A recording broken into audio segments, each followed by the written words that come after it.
आज मैं आपकी मुलाकात एक ऐसे सुपर वुमेन से करवाने जा रहा हूं जो 20 साल टेक्सटाइल इंजीनियरिंग की फील्ड में रही, मगर अब ये खवातीन के लिए काम कर रही हैं और खुद मुख्तलिफ एरियाज में जाके खवातीन को इंस्पायर करती हैं और कहती हैं कि वो किस तरह से अपनी नेगेटिविटी को दूर करके अपने आप को मोटिवेट करके माशरे में कुछ कर सकती हैं।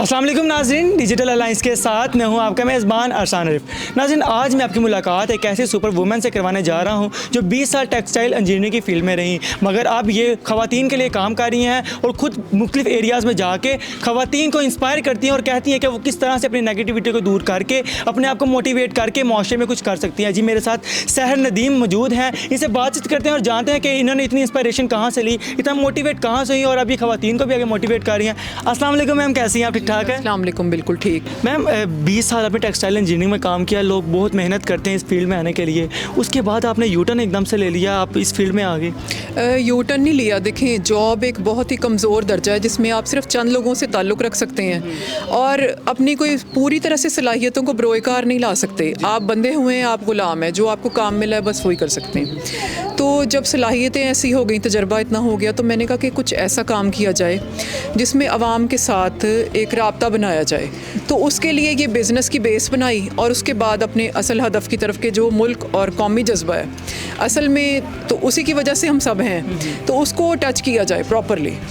इस वक्त आप 50 से ज़ाहिद बिज़नेस कर रही हैं, उनमें कौन कौन सा बिज़नेस है, नाम बताएं। इसमें लेडीज़ के हर तरह की अशिया मेरे पास हैं, जैसे आपकी बेडशीट्स हो गई, टॉवल्स हो गए, आपकी ज्वेलरी, मेकअप और परफ्यूम, सब तरह की तकरीबन 50 एक तरह की आइटम्स मेरी हैं। वुमेंस के आइटम्स हैं। आपका बेसिक जो ये है, आपने ऑनलाइन काम स्टार्ट नहीं किया, आप अपनी गाड़ी में जाती हैं और मुख्तलिफ एरियाज़ को विज़िट करके जाके घर में जाके उनसे डिबेट करती हैं, बात करती हैं उनसे, फिर जाके पे चीज़ें सेल करती हैं। इसका क्या मकसद है, क्या तरीका, क्यों इस तरह से करती हैं? मकसद वही है कि आवाम के साथ राब्ता ऐसा मजबूत बनाया जाए। ऑनलाइन बिज़नेस में हम एक तो अगर कारोबारी पॉइंट ऑफ व्यू से भी देखें तो लोगों के साथ राब्ता नहीं बना सकते। ठीक है, उनका दिल नहीं जीत सकते, आप अपना पॉइंट ऑफ व्यू तो उन तक पहुंचा ही नहीं सकते। तो इसके लिए ज़रूरी था कि आवाम के समंदर में उतरा जाए और अपने तजर्बे को बरोएकार लाया जाए।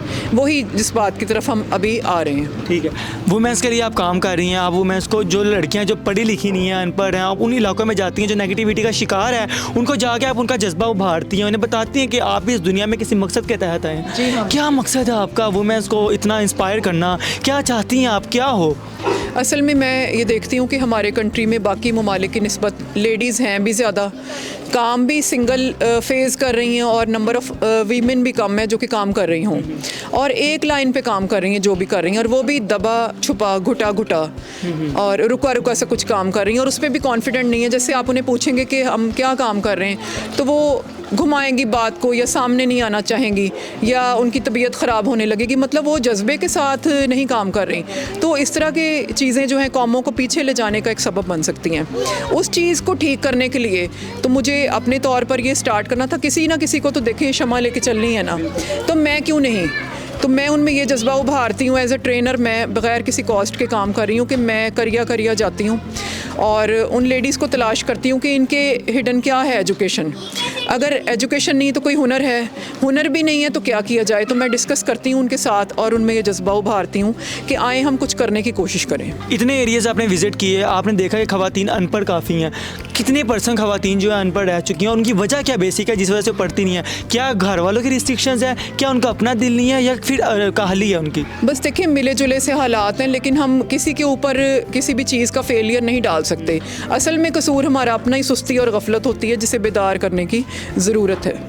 इसके लिए मैं नौजवानों को ये पैगाम भी दूंगी कि मोहब्बत मुझे उन जवानों से है सितारों पे जो डालते हैं कमंद। तो आप ख़ुद तो देखें कि हमें क्या करना है। पहले तो लोगों पर बहाने मत ढूंढें, इस तरह तो सबको मिल जाएंगे बहाने, पहले हमें खुद उठना है। बात तो ये। क्या लगता है आपको, आपकी जो बात है, आप जिस तरह से मैसेज पहुंचा रही हैं ख़वातीन तक, ख़वातीन रिस्पॉन्स आ भी रहा है, जिस तरह आपने बताया, वो ख़वातीन अपनी लाइफ में कितना आगे बढ़ चुकी हैं और जो नहीं बढ़ रही उनको क्या कहेंगे? मैं आपसे कहती हूँ कि देखें, बहुत आगे बढ़ना बहुत जल्दी पॉसिबल नहीं हुआ करता। अभी तो वो ये है कि मेरे कहने से कुछ समझी हैं, कुछ ना कुछ छोटे लेवल पर कारोबार शुरू किए हैं और ये इस तरह इंसान सीखता है। मैंने भी छोटे लेवल से ही शुरू किया था, तो बाय द टाइम ये ग्रो होता गया और आज देखें मैं कहाँ हूँ कि इस काबिल हो गई हूँ कि मैं उनको ये बात समझा रही हूँ। जब लड़कियां बिजनेस स्टार्ट करती हैं वो कहती हैं जी इसमें मैं ये थोड़े पैसे आ रहे हैं, मतलब 1000-2000 का बजट हो रहा है, और जब आहिस्ता आहिस्ता वो उनका बढ़ता है वो बात की बात है। पर लड़कियां इस चीज़ से पहले ही हट जाती हैं कि हमें तो थोड़ी सी अमाउंट आ रही है, इसका हमें फ़ायदा नहीं है, इससे हम क्या करेंगे। वो ख़वातीन क्या सोचती हैं, उनका क्या फ्यूचर होगा जब वो पीछे हो जाती हैं, उनके लिए आपने कोई बात की है? कोई ऐसी ख़वातीन से आपका मीटअप हुआ है? जिनसे मेरा मीटअप है ना, उन्हें तो मैं बाकायदा उन्हें पूरा समझाती हूँ और स्केजुअलिंग करती हूँ उनके माइंड को भी रिफ़्रेश करती रहती हूँ कि शुरू में बहुत ज़्यादा पैमाने पर ये ख़जाने नहीं लुट जाया करते, तो शुरू में ऐसे इनकम आती है, लेकिन ये कि बाय द टाइम राइज़ करने के लिए और कम से कम उस चीज़ को कंटिन्यू करने के लिए बड़ी फिर स्ट्रगल करनी पड़ती है, और ये सबको पता है। लड़कियों का कहना है कि जी जो मर्द है मर्द हज़रात है घर के, वो रिस्ट्रिक्शंस लगाते हैं, वो उन्हें बाहर जाने नहीं देते, काम नहीं करने देते। क्या लगता है हर जगह मर्द ही गलत है या औरत भी कहीं पे गलत है? नहीं, हमारी अपनी ही कमज़ोरी है। मर्दों से भी मैंने डिस्कस किया इस मामले में। तो अब जब हमने काम शुरू किया था कोई 25 साल पहले, उस ज़माने की निस्बत तो अब ज़माना बहुत सॉफ्ट है। तो लड़कियों के पास कंप्यूटर मौजूद हैं, घर बैठ के वो अपना काम कर सकती हैं, बहुत ज़्यादा आसानियाँ मौजूद हैं। मोबाइल पर, कंप्यूटर की भी ज़रूरत नहीं है, आप मोबाइल पर अपना वर्क कर सकते हैं, जिसे सेल करें। अब बहुत आसानी है और बहुत कम पाबंदियां हैं। ये हमारी अपनी सुस्ती है सब, जिसे हम मर्द को कहती हैं कि इसने हमें रोका, उसने हमें रोका, ऐसा कुछ भी नहीं है। 50 से ज़्यादा बिजनेस करती हैं, मुझे ये बताएं ज़्यादा सक्सेसफुल किस बिज़नेस में हुई हैं, और ये जो प्रोडक्ट्स आप सेल कर रही हैं इनकी अमाउंट क्या है?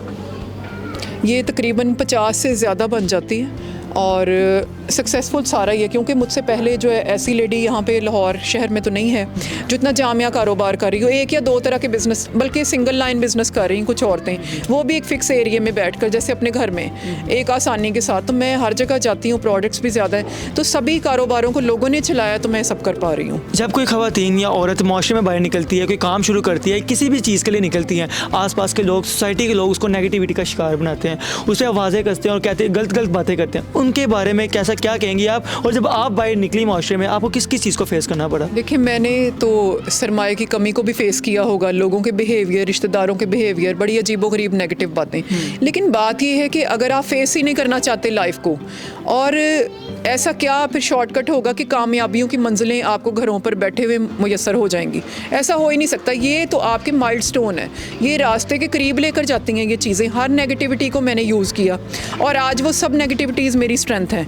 आज वो सब लोगों को हम पे बहुत फ़ख्र है जो कभी बातें करते थे। हर बिज़नेस स्टार्ट करने के लिए एक इन्वेस्टमेंट चाहिए होती है, और जब बहुत से लोग कहते हैं जी ख़वातीन जो है वो बिज़नेस स्टार्ट करती हैं, उन्हें इधर उधर से पैसे आ जाते हैं, उनको इन्वेस्टमेंट नहीं करना पड़ता। औरत के लिए माशरे में सर्वाइव करना बहुत आसान है, एक मर्द के लिए बिज़नेस करना मुश्किल है। तो आपने किस तरह से इन्वेस्टमेंट की, किस तरह से एफर्ट करके इन्वेस्टमेंट जमा की और अपना बिज़नेस स्टार्ट किया? मैं बताना चाहूँगी कि बिज़नेस करना किसी के लिए भी आसान नहीं, ना मर्द के लिए और ना औरत के लिए। लेकिन ये है कि मैंने थोड़े अरसे के लिए एक छोटा सा सैलून कायम किया था, उस पर इनकम हुई, फिर एक तरह का बिज़नेस, फिर ऐसी खुदा ने सुनी कि उस बिज़नेस से ही मैंने ये सारी इन्वेस्टमेंट क्रिएट की, और अब इटसेल्फ लोग इसको लेकर चल रहे हैं। लास्ट में उन ख़वातीन के लिए मैसेज जो इतनी सब कुछ सुनने के बाद, इतनी डिबेट सुनने के बाद, इतना समझाने के बाद फिर भी नेगेटिव सोच के बैठी रहती हैं, कुछ करती नहीं है, कुछ करना चाहती भी हैं तो फिर कोई ना कोई बहाना मार लेती, उनके लिए लास्ट में कोई मैसेज देना चाहेंगे? उनके लिए मैसेज ये है कि अगर बिल्कुल समझ नहीं आती कि क्या करना है तो मुझसे रब्ता करें, मैं उन्हें पॉजिटिव प्रॉपरली गाइड करूँगी स्टेप वाइज।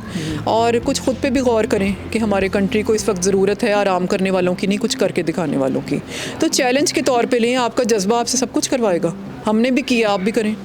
जी बिल्कुल। जी नाज़रीन, हमने आपकी मुलाकात करवाई, आपने देखा और सुना ये किस तरह से माशरे में बाहर जा रही हैं और जो नेगेटिविटी का शिकार है ख़वातीन, उनको बता रही हैं कि वो किस तरह से माशरे में सर्वाइव कर सकती हैं। उम्मीद है हमारी आज की वीडियो आपको अच्छी लगी होगी। फिर मिलेंगे एक नई वीडियो के साथ, तब तक के लिए अपने मेज़बान अरसान आरिफ को दीजिए इजाज़त। अल्लाह हाफिज़।